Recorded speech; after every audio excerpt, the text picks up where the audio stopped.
మరి శుభ శుక్రవారం మనము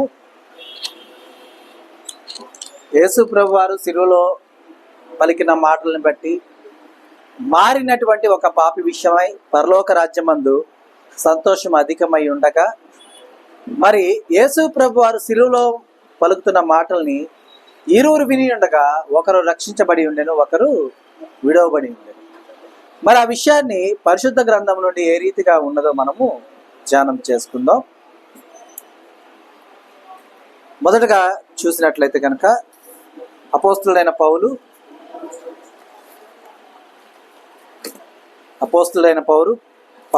కొరింథీయులకు రాసిన మొదటి పత్రిక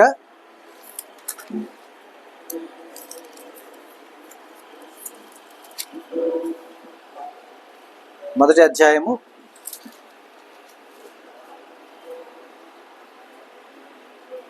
18వ వచనం చూడండమ్మా.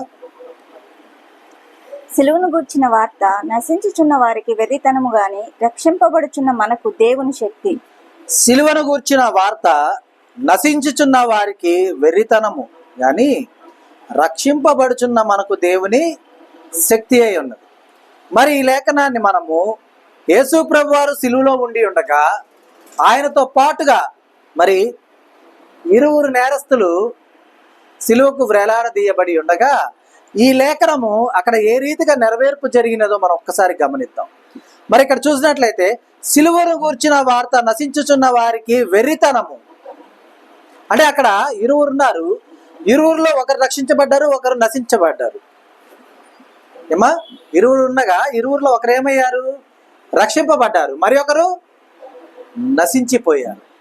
ఆయనకు ఏ రీతిగా ఉన్నది? ఎందుకంటే ఇక్కడ రెండవ ఆయన్ని మనం గమనిస్తే కనుక మొదటి వాడిని గద్దించి ఆయన ఏమన్నాడు? నీవు అదే శిక్షా విధిలో ఉన్నావు, నేను అదే శిక్షా విధిలో ఉన్నావు. మనం చేసిన పాపాలు అనేకాలు ఉన్నాయి, మనమైతే పొందుతున్న ఈ శిక్ష మనకు న్యాయమైనదే, తగినదే, కానీ ఈయనలో ఏ పాపము లేదు అని ఆయన చెప్పడం మనం విన్నాం. యేసు ప్రభు వారు దానికి ముందుగా ఏమని మాట్లాడారమ్మా?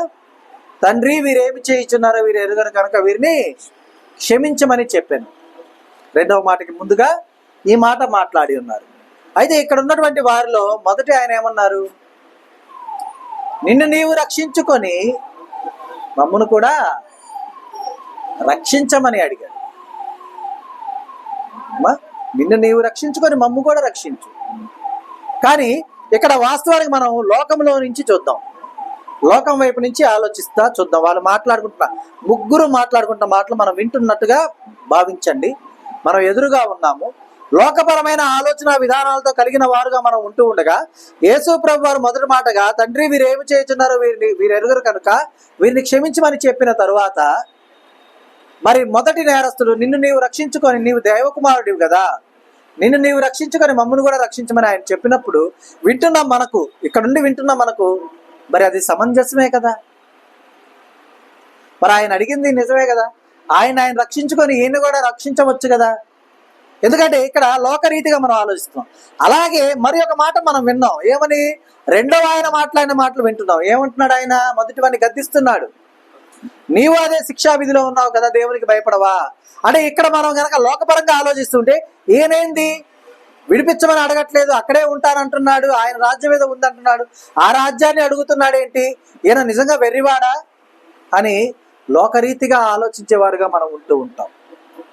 కానీ ఇక్కడ చూసినట్లయితే సిలువను గూర్చిన వార్త ఏ విధంగా ఉందమ్మా? నశించుచున్న వారికి ఎలా ఉంది? వెర్రితనంగా ఉంది. అంటే ఈయన రెండవ ఆయన ఏమడుగుతున్నాడు? యేసు, నీవు నీ రాజ్యంలోనికి వచ్చినప్పుడు నన్ను జ్ఞాపకం చేసుకోయ్యా అంటే మనల్ని మనం పోల్చుకుందాం. దేవుని కొరకు సమర్పించుకున్నటువంటి వారమైన మనము దేవుని కోసము ఆయనకు వ్యతిరేకమైన పనులు చేయకూడదని అహర్నిశలా మనల్ని మనం పరీక్షించుకుంటూ ఉండేవారుగా మనం ఉంటూ ఉండగా మనల్ని మనం స్వపరిశీలన చేసుకుంటూ ఎదుటి వారి దృష్టికి మనం ఎలా ఉంటామంటే వెర్రివారుగా ఉంటాం. ఒక్కొక్కసారి ఎవరో ఒకళ్ళు మనల్ని అన్నవారుగానే ఉంటారు.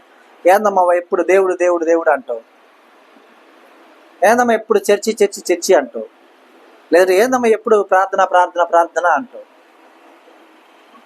అనే మాటలు మనం కూడా అప్పుడప్పుడు విని ఉండుంటాం. మనం ఏది చేసినా ప్రార్థన చేసుకొని చేస్తాం, దేవుడిని అడిగి చేస్తాం. అంటే అబ్బా ఏందమ్మా మీకు గాంగ దేవుడు ఉన్నాడు మాకు లేడా అనే వాళ్ళు కూడా ఉండుంటారు. కానీ మనది వెర్రితనమే వారికి అయి ఉండొచ్చు గాక, కానీ మనది ఏమైందమ్మా? రక్షించబడుచున్న వారుగా మనం ఉన్నాం. ఎలాగా?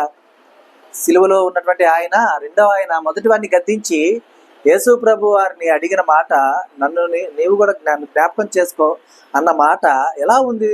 అక్కడ నిలబడి చూస్తున్నావు, అరేపించాడా? నువ్వు కూడా అడగచ్చు కదా రక్షించమని, నువ్వు కూడా అడగచ్చు కదా విడిపించమని అని అడగాలి, కానీ అదేది నువ్వు అడగవు అనే విధానంతో ఇక్కడ ఉన్నారు. కానీ క్రీస్తులో ఉన్నటువంటి ఆ పునరుత్థానాన్ని చూసిన వారుగా ఉంటే, ఆ శిలువ యాగము గావించిన విధానము నా కొరకై ఉన్నదని గ్రహించిన వారైతే, ఆ మాట, యేసు నీవు నీ రాజ్యంలోనికి వచ్చినప్పుడు నన్ను జ్ఞాపకం చేసుకో అన్న ఆ మాట మనకు ఎలా ఉంటుందమ్మా? ధైర్యాన్ని పుట్టించేదిగా ఉంటుంది, సంతోషాన్ని పుట్టించేదిగా ఉంటుంది. అయితే ఆ ధైర్యాన్ని, ఆ సంతోషాన్ని యేసే ఏం చేశాడు? రెట్టింపు చేశాడు. ఏ రీతిగా? నేడు నీవు నాతో కూడా పరదైసులో ఉందని నేను నీతో నిశ్చయంగా చెప్పుచున్నాను. అందులో ఎటువంటి డౌట్ లేదు. నీవు అనుకోని ఉండొచ్చు, ఎప్పుడో నా రాజ్యం వస్తుంది అప్పుడు నేను జ్ఞాపకం చేసుకోమని. లేకపోతే నువ్వు అనుకోవచ్చు, అడిగినా కూడా నన్ను తీసుకెళ్తాడో లేదో లే అనే ఆలోచనలో ఉండి ఉండొచ్చు గాక. కానీ నేడే రక్షణ దినము, అంగీకరించు ప్రభువుని అంగీకరించిన క్షణమున ఆయన దయచేసే ఆ రక్షణ ఆనందము వర్ణనాతీతమై ఉంటుంది. కాబట్టి సిలువను గూర్చిన వార్త నశించుచున్న వారికి మాత్రమే అది వెర్రితనము, కానీ రక్షింపబడుచున్న మనకేమైందమ్మా? దేవుని శక్తి అయి ఉన్నది. అర్థమైందా? కష్టకాలం వచ్చి ఉండొచ్చు గాక, ఏమా, కష్టాల కడలిలో మునిగి ఉండొచ్చు గాక, ఆయన చెంత నీ ఉంటే ఆ కడలి నిమ్మలమవుతుంది. అర్థమైందా?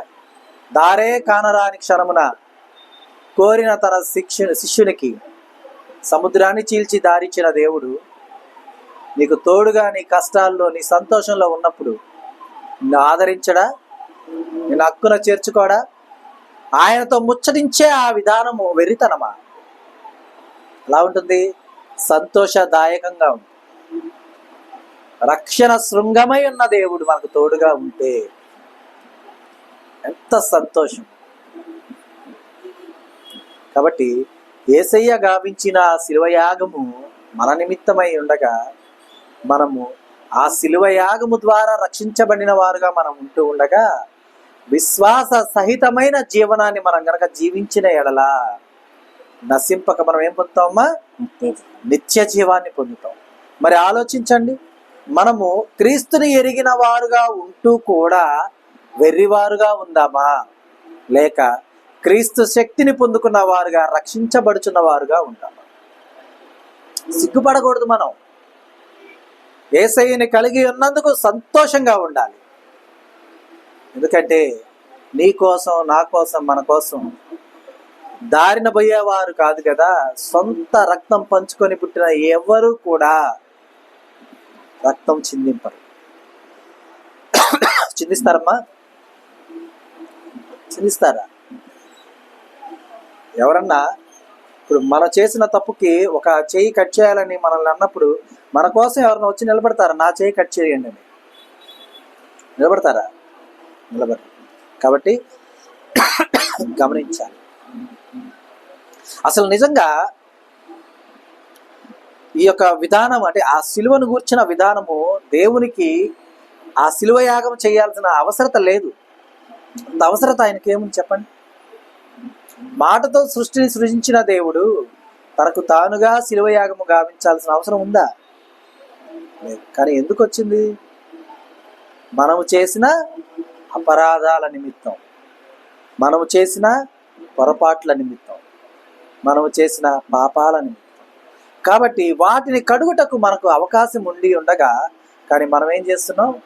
కడగటం అంటే ఎలాగా? ఇక చేయకుండా ఉండటం. ఆల్రెడీ మన మీద ఉన్న పాపాలు, నేరాలు, దోషాలు, వీటిని కాదు, వీటిని మనం కడగలేం.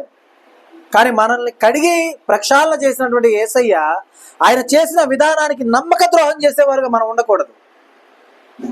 అనునిత్యము మనల్ని మనం స్వపరిశీలన చేసుకుంటూ అనునిత్యము మనం దేవుని కనుదృష్టి ఎదుట యోగ్యమైన జీవనాన్ని జీవిస్తూ ఆయన మార్గంలో సత్య మార్గంలో సంచరించే ఆ విధానాన్ని అవలంబించినప్పుడు నిజంగా దేవుని బిడ్డలుగా మనం జీవిస్తున్నప్పుడు ఏమన్నా మనకు తెలియక అంటే పాపాలను కడుక్కునే అవకాశం మనకు లభిస్తుంది. కాబట్టి గమనించాలి, మనము రక్షించబడేవారుగా ఉండాలి కానీ వెర్రివారుగా మనము ఉండకూడదు. అర్థమైందా? అలాగే చూడండి రోమా పత్రిక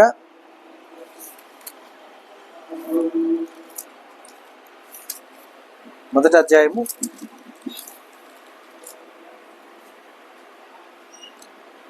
16వ వచనం చూడండి. సువార్తను గురించి నేను సిగ్గుపడవాడను కాను, ఏలయనగా నమ్ము ప్రతి వానికి మొదట యూదునికి గ్రీసు దేశస్థునికి కూడా రక్షణ కలుగు చేయుటకు అది దేవుని శక్తి అయి ఉన్నది. సువార్తను గూర్చి నేను సిగ్గుపడువాడను కాను. కానీ ఇక్కడ మనం చూస్తే చివరిలో చూస్తే ఏమనుందమ్మా చూడండి, నమ్ము వారికి నమ్ము ప్రతివానికి. ప్రతివాడు అంటే ఎవరు? అన్ని పుణ్యాలు చేస్తూ అంత నీతిమంతుడుగా ఉండి వాడనే అర్థమా? ఏమా చూడండి, ఎవరిని అర్థం? సిలువలో ఉన్నటువంటి వారిని ఇరువురిని మనం గమనిస్తే కనుక ఒకరు నీతిమంతుడుగా ఎంచబడ్డాడు. అంటే అతను ఏం వదిలేశాడు? ఏం ఒప్పుకున్నాడు? ఏం ఒప్పుకున్నాడమ్మా? సువార్తను గురించి ఆయన సిగ్గుపడలా. ఎందుకంటే సువార్త ఏంటి? ఆయన విన్న సువార్త ఏంటి? మంచి మాట. ఏం విన్నాడు ఆయన సిలువలో? యేసుప్రభువు వారు మొదట మాట్లాడిన మాటగా విన్నాడు. తండ్రి వీరేమి చేయించున్నారో వీరు ఎరుగరు కనుక వీరిని క్షమించమని యేసయ్య సిలువలో పలికిన మొదటి మాటని ఆయన విన్నాడు. అంతకుముందు యేసుప్రభువు వారి బోధలు అని డైరెక్ట్గా వినకపోయినా కూడా ఎవరో ఒకరి ద్వారా విని ఉండొచ్చు. అవునా? ఎందుకంటే జక్కయ్యను మనం గమనించినట్లయితే కనుక ఆయన ఏమనుకున్నారు? యేసు ఎవరో చూడగోరెడు. ఎవరో అని చూడగోరాడంటే అర్థం ఏంటి? ఎప్పుడో ఒకప్పుడు యేసయ్యను గురించి విన్నాడనేగా అర్థం. అలాగే ఈయన ఏ పాపము చేయలేదు అని ఆయన కన్ఫామ్గా చెప్తున్నాడంటే యేసయ్యను గూర్చినటువంటి సువార్త ఆయన విని ఉన్నాడనే కదా అర్థం ఎప్పుడోకప్పుడు. అలాగే కన్నులారా చూశాడు కదా. ఏమా ఐ విట్నెస్ ఇచ్చినట్టుగా ఇచ్చాడు. గమనించండి, ఏమిచ్చాడు? ఐ విట్నెస్ ఇచ్చినట్టుగా. ఏమన్నాడు? మనకైతే ఇది న్యాయమే, ఈయనైతే ఏ తప్పిదము చేయలేదు, ఏ పాపము చేయలేదు. కాబట్టి మనం కూడా సువార్తను గురించి మనము సిగ్గుపడేవారుగా ఉండకూడదు. ఎందుకంటే నమ్ము ప్రతి వారికి కూడా ఏం కలుగు చేస్తుందమ్మా? రక్షణ కలుగు చేయుటకు అది దేవుని యొక్క శక్తి అయి ఉన్నది. అర్థమవుతుందా? దేవుని శక్తి పొందుకున్న వారుగా ఉంటే ఎట్లా ఉంటాం? ఎలా ఉంటామా? నీరసంగా, దిగులుగా, కదల్లేని వారుగా, ఏమో అనారోగ్య పాలైపోయి అలా ఉంటామా? ఈ దేహము లోకపరమైనదే. ఈ దేహము కృషించి నశించిపోయి ఉండొచ్చు గాక, కానీ ఆత్మ ఎవరిదై ఉన్నది? దేవునిదై ఉన్నది. ఆత్మను పదిలపరుచుకుంటా ఎవరి బాధ్యత అయి ఉన్నది? మన బాధ్యత అయి ఉన్నది. ఆ ఆత్మ క్షీణిస్తుందా? ఆత్మ అనారోగ్య పాలవుతుందా? అవుతుందమ్మా? అవ్వదు. కాబట్టి ఎప్పుడు సంతోషంగా ఉంటుంది ఆత్మ? ఎప్పుడైతే మనము దేవునిలో ఉంటామో, నిమగ్నమైన వారుగా ఉంటామో, ఎప్పుడైతే దేవుణ్ణి నిజంగా ఆరాధిస్తూ ఉంటామో, ఎప్పుడైతే దేవుణ్ణి కొనియాడుతూ ఉంటామో, ఎప్పుడైతే మనము దేవుని యొక్క బిడ్డలుగా మనం ఉంటామో అప్పుడు మన ఆత్మ సంతోషంగా ఉంటుంది, తేజరిల్లుతూ ఉంటుంది. అయితే ఇదంతా తెలియాలంటే మనం ఏం చేయాలి? యేసయ్య చేసిన ఆ గొప్ప త్యాగానికి సరైన నిర్వచనంగా ఉండాలి మనం. అంటే నిర్వచనం అంటే ఏంటమ్మా? ఆ అర్థాన్ని విశదీకరించడమే కదా.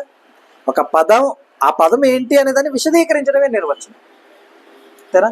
ఫ్యాన్కి అర్థం అంటే మనం ఏం చెప్తాం తెలుగులో? ఏం చెప్తామమ్మా? ఫ్యాన్ అనే అంటాం. మళ్ళీ తెలుగులో, అచ్చ తెలుగులో దానికి ఒక పదం ఉంటుంది మళ్ళా. అవునా? సరే, ఫ్యాన్కి డెఫినేషన్ ఏంటంటే ఏం చెప్తాం? గాలే లేని చోట అప్పటికప్పుడు గాలిని క్రియేట్ చేసి మనల్ని ఆహ్లాదపరిచే విధంగా ఉంటుందని చెప్తాం. అంతేనా? అంతే కదా. ఇప్పుడు ఇక్కడ ఉంది, అన్ని ఫ్యాన్లు ఊరికి ఆపేసాం, ఉక్కబోస్తూ ఉంటుంది కదా. అవునా? ఉక్కపోస్తూ ఉన్నప్పుడు ఆ ఫ్యాన్ వేస్తే అదేం చేస్తుంది, ఇక్కడ లేని గాలిని మొత్తాన్ని ఇక్కడ క్రియేట్ చేస్తుంది. అవునా? సో ఈ డెఫినేషన్ చెప్తాం. అలాగే యేసయ్య అంటే ఏం డెఫినేషన్ చెప్తామంటే, రక్షణకి కనీసం అర్హత లేని మనకు రక్షణ ఇచ్చుటకు వచ్చినటువంటి గొప్ప లోక రక్షకుడు అని మనం నిర్వచనం చెప్పుకోవచ్చు. అయితే ఆ నిర్వచనం చెప్పటానికి యోగ్యమైన వారుగా మనం ఉన్నప్పుడు కదా ఎదుటివారు వినేవారుగా ఉంటారు. ఏమా? అవునా కదా? ఇప్పుడు మన ఇంట్లో ఫ్యాన్ ఉంటేనే కదా మా ఫ్యాన్ బాగా చల్లగా గాలి వచ్చిందని మనం చెప్పేది. మన ఇంట్లో ఫ్యాన్ లేకుండా ఒక్కలో ఉండి మనం మా ఫ్యాన్ బాగా గాలి వచ్చింది అని మనం చెప్తామా? చెప్పలేము. అవును కదా? అలాగే ఏ రీతిగా అయితే యేసయ్య మన కోసం ఆ శిలువ యాగము గావించి ఉన్నాడు, ఎందు నిమిత్తం అయితే చేసి ఉన్నాడో ఆ ప్రతి విధమైన విధానాన్ని మనం జ్ఞాపకం ఉంచుకొని, మరి నేను కూడా యేసు నీ రాజ్యంలోనికి నువ్వు వచ్చినప్పుడు నన్ను జ్ఞాపకం చేసుకో అని నేను అనేవాడుగా ఉండాలి. నేను అనేవాడుగా ఉన్నప్పుడు యేసయ్య వెంటనే నేడు నీవు నాతో కూడా పరదేశంలో ఉందని నీతో నేను నిశ్చయంగా చెప్పుచున్నాను అని ఆన్సర్ వచ్చే విధంగా మనం జీవించాలి. అలా జీవించినప్పుడు నిజంగా దేవుని యొక్క రక్షణ పొందుకున్న వారుగా ఉంటాం, దేవుని యొక్క శక్తిని పొందుకున్న వారుగా ఉంటాం, దేవుని బిడ్డలుగా ఉంటాం. ఆయన రాజ్య వారసులు మగుటకు మనకు పరిపూర్ణమైనటువంటి అర్హత లభిస్తుంది. కాబట్టి ఆ రీతిగా మనం ఉండుటకు చాలిన జ్ఞానముతో దేవుడు మనల్ని నింపి నడిపించునుగాక. ఆమెన్. దేవుడి దినం మనకు అనుగ్రహించిన తన సత్యవాక్తును బట్టి దేవుని కృతజ్ఞతాస్తుతులు చెల్లిస్తున్నాను. దేవుడు తన వాక్యమును దీవించునుగాక. ఆమెన్. అందరికి వందనాలమ్మా.